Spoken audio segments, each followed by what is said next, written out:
नमस्कार, मी मंगेश्री पाठक. बातमीपत्रात आपलं स्वागत. बातमीपत्राची सुरुवात करतो एका मोठ्या ब्रेकिंग बातमीनं.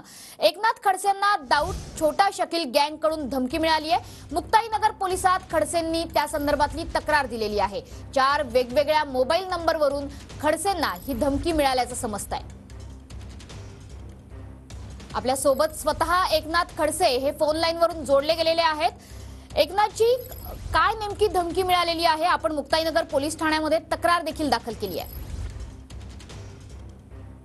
पहिल्या वेगवेगळ्या फोन नंबरवरून धमकी अशी आली की त्या ठिकाणी छोटा शकीलला तुम्ही मारलं पाहिजे, त्याचा मतलब आणि ते तुम्हाला मारणार आहे, म्हणजे आपको ये मारने वाले हैं. तो हम लोग आपको बता रहे हैं कि आपको मारने वाले हैं, आप कंट्रोल नहीं करेंगे तो आपके खैर नहीं. नंतर मग दूसरा फोन नंबर आला त्याच्यामधून की आपको बोलने के बाद भी आपने कुछ किया नहीं. आणि असाच सर्वचे फेक, मला वाटतं सगळे फार त्याच्यामध्ये गंभीरता आहे असं नाही आहे. परंतु त्यांनी फोन 4-5 वेळा केलेले आहे. काही अमेरिकेवरून आहे, काही लखनौ मधून ट्रेस झालेला आहे आणि त्यामुळे म्हणून तक्रार दाखल केलेली. मला त्यात खारगे तथ्य असं वाटत नाही.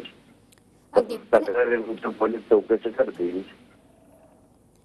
एकनाथजी, यापूर्वी सुद्धा दाऊदच्या संदर्भाने तुमच्यावर काही आरोप झालेले होते.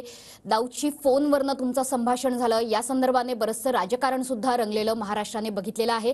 त्या संदर्भात वेळोवेळी तुम्ही सुद्धा बोललेले आहात. त्याचा काही संबंध आहे का? पुन्हा एकदा गेल्या वेळेच्या ज्या आरोपांमध्ये जे काही तथ्य नाही असं तुम्ही मांडत होता, तर वारंवार होतं, तर त्याचा काही संबंध आहे का? या धमक्यांशी त्याला जोडता येतंय असं तुम्हाला वाटतंय का? मागे ज्या धमक्या आलेल्या होत्या किंवा दाऊदच्या पत्नीशी माझं संभाषण आहे अशा स्वरूपाचं जे होतं, त्याच्यामध्ये कोणीतरी व्यक्ती सापडला आणि त्या सापडलेल्या व्यक्तीने इथून काहीतरी कम्प्युटरवरून गडबड करून अशा स्वरूपाच्या धमक्या दिलेल्या आढळलं होतं. त्याला पोलिसांनी पकडले होतं. नंतर त्याच्यावर सर्टिफिकेट पण झालेले होते.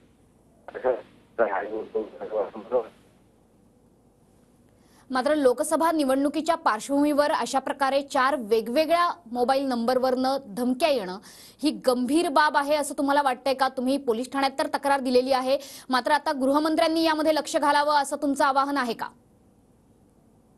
मला आता स्थानिक पोलीस याच्यामध्ये लक्ष घालताय. पोलिसांशी चर्चा केल्यानंतर त्यांनी वरिष्ठ पोलिसांपर्यंत ही बातमी पोहोचवलेली आहे आणि यामध्ये पोलीस प्रयत्न करत आहे. म्हणजे पोलिसांकडून काय अहवाल येतो त्यानंतर मग मी म्हणणार आहे, जर सिरियस वाटलं तर गृहमंत्र्यांनी याच्यामध्ये लक्ष घालावं आहे. नक्कीच एकनाथजी, धन्यवाद या आमच्याशी केलेल्या सविस्तर बातचिती संदर्भात. एकनाथ खडसेंना दाऊद आणि छोटा शकील गँगकडून धमकी मिळालेली आहे. त्यांनी या संदर्भात मुक्ताईनगर पोलीस ठाण्यामध्ये तक्रार देखील दिली आहे. 4 वेगवेगळ्या मोबाईल नंबरवरनं ही धमकी आली आहे. गांभीर्य लक्षात घेऊन गृहमंत्र्यांनी यामध्ये लक्ष घालावं असं देखील एकनाथ खडसे यांचं म्हणणं आहे.